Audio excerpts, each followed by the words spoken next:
Hey guys, so this is the other video idea I had when the Mendini was first gifted to me. When I read other reviews online for it, I kind of noticed that there were these common misconceptions that are kind of obvious common knowledge to us, but for beginners it still takes them by surprise. So I'm going to answer some of these questions by going over the basics of what you should be doing when you first get your violin. So number one, do your research before you actually buy the violin. So this includes asking people who are more knowledgeable and finding out what brand of violin it is if you're buying it secondhand. If you don't know, you can just check. There's a label inside right there. Without even touching the instrument, knowing where it came from and what brand it is can tell you a lot about how good it is and how much it's worth. So the other thing you need to watch out for is to make sure that your violin is actually made out of maple and spruce and it has the right varnish on it. The exception being painted violins, but most professionals agree that it dampens the sound and makes it sound awful. I find really it's up to personal preference, but of course you can't really be in an orchestra with a painted violin because then you stick out like a sore thumb. Number two, so when you first open the case, you want to first make sure, especially if the instrument has been mailed to you, that all the parts that were advertised are included and that there is no damage to your instrument. So first thing to check is for scratches and cracks. A very common crack that actually happened to this violin is one that runs straight up the middle, right underneath the tailpiece. Sometimes they are kind of hard to find. They can be quite small, so you gotta inspect it quite well. So the next thing you want to look for is that the bridge is straight. So it shouldn't be warped like this.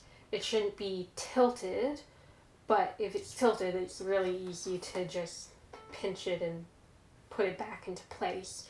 And it shouldn't be collapsing as you play. If any of these things are happening, of course, again, take it into a luthier to have it checked. Another thing that really is not obvious because it's hidden inside the violin is to make sure that the sound post is in there properly. It's a little wooden cylinder that is inside the instrument. You can see it if you look through the holes. And basically it should be very close to this foot of the bridge, right in there. It shouldn't be loose or rattling around, otherwise you won't be able to get any sound at all because that's how the sound waves travels up and through the instrument. So the next thing to check is to make sure that the tuning pegs are set properly. So they should be looking like this, and they should not look like this with there being a bit of space. And they're not supposed to be looking like this where they're poking through a bit. If you're finding that they're not set properly, before you panic, check to make sure that while you're playing, they're not slipping on their own. If they are slipping, then obviously go get it checked. If they're holding fine and you can still turn them fine when you're tuning, then it's probably okay. For the bow, rule number one, do not touch the hair. I have seen so many people touch the hair and it's not good for it. You'll get the oils from your fingers on the hair and it basically ruins it over time. Once you understand that, what you need to do is make sure that the stick is curved nicely like this.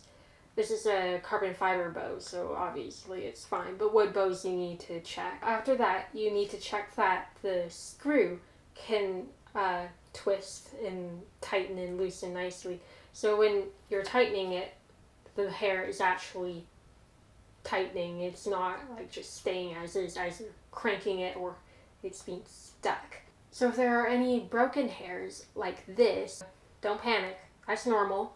And that's actually the only exception to not touching the hair. You should just take it and rip it right off. It happens to everyone. So number three, setting up your instrument. Let's start with the bow since I already have it out. When you first take out the bow, you want to tighten it, but not too tight or too loose. There should still be inward curve in the stick when you tighten it. and it should be just about like a pinky's width in between the stick and the hair. When you go to put your bow back into the case, you want to loosen it off again, but don't unscrew it too much, otherwise the frog will come right off. So when you first get your bow out to play and it's not making any sound, don't worry, that's normal.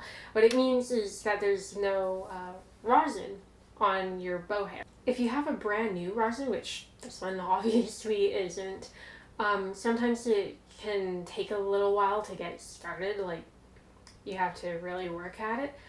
Sometimes what people like to do is to scratch at it a bit in order to get it going. So for setting up your violin, some people like me like to use a shoulder rest. Other people, especially children, like to just use sponges with elastics to hold them on. And other people just like to go bareback. The one thing that I warn with using a shoulder rest, and I know this seems obvious, but I've seen it so many times, that please do not put your shoulder rest on backwards. So what you want is the indented side on the left and the kind of higher side on the right. So when I put it on, it'll be like this with the indent on the left, higher on the right, and then you can adjust the angle or in the height however you like. Now when I first came up with the idea for this video, I actually had so many ideas that I've decided to make a part 2. When that's out, I'll have a link for it right here. If you want to see the last video where I was talking, it'll be right here. And if you want to see the last video where I was playing, it'll be right there.